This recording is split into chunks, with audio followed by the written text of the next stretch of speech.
Shpjegoi ajo Komisja Japoneze, populli japonez se çfarë idioti u kishte shkelur dhe ai ta bëri pistë gjithë shqiptarët si popull shpellarësh. A është bërë shumë zhurmë ande? Në këto raste, Japonia ka një kulturë krejt tjetër nga vendet e tjera. Për shembull, gazetarët në Japoni nuk është si në Evropë. Gazetari në Evropë mezi pret të kafshoj. Po kur vetë në cënim deri kombit, deri vendit, aty s'ka opozitar dhe pozitar. S'ka me pushtet e kundër pushtetit. Të gjithë e kuptojnë që duhet të kalojë kjo histori si një histori, një incidenti ndërkulturor. Ç'është incident ndërkulturor? Ka të bëjë me ato që quhet relativizëm kulturor.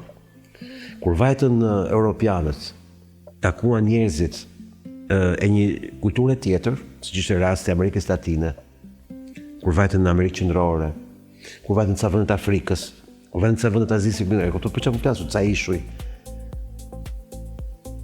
Patën shumë probleme më keq kuptim, sepse ishte çështja e diferencave kulturore. Por u dhe shumë kohë që ndërtoheshin studime antropologjike dhe që evropianët fillojnë të përshtateshin me vetveten dhe me ata për të gjetur gjuhën që ata të mësonin se sillesh edhe vetë të ulishin pak tonin, duke kuptuar diferencat.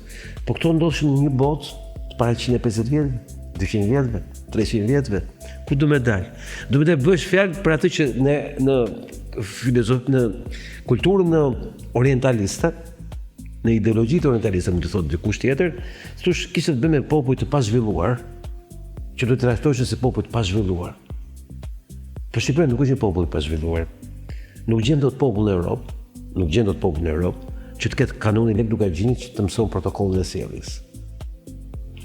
Kanoni e Lugagjinit të mëson se të ndas cigare, se ta pirë dhe kur, si do hash, kush do e përdori i parë lugën.